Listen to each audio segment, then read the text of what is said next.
Au Liban, un nouvel exécutif se met en place. La semaine dernière, Joseph Aoun accédait à la présidence. Il vient de nommer Nawaf Salam au poste de Premier ministre. Il a la charge donc de former un gouvernement.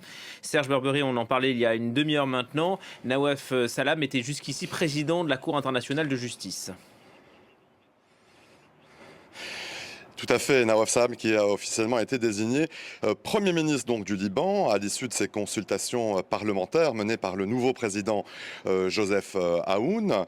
C'est un diplomate chevronné, un juriste respecté et aussi un professeur d'université. Vous le mentionnez, il occupe le poste prestigieux de président de la Cour internationale de justice de La Haye.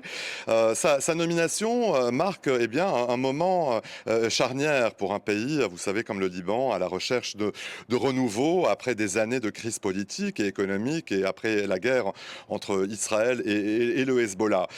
Nawaf Salam incarne aux yeux de nombreux Libanais l'espoir d'une rupture avec un système politique perçu comme archaïque au Liban et miné par les influences étrangères.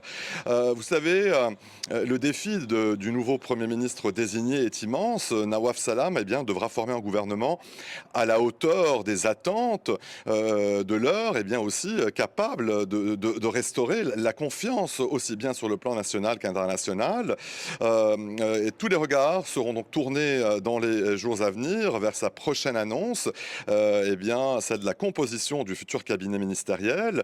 Cette étape cruciale sera déterminante surtout pour obtenir l'approbation du Parlement et engager le processus de redressement du Liban.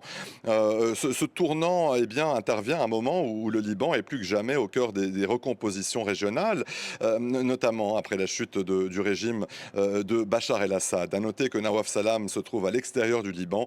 Il est attendu donc à Beyrouth dans les prochaines heures pour s'entretenir avec le nouveau président Joseph Aoun.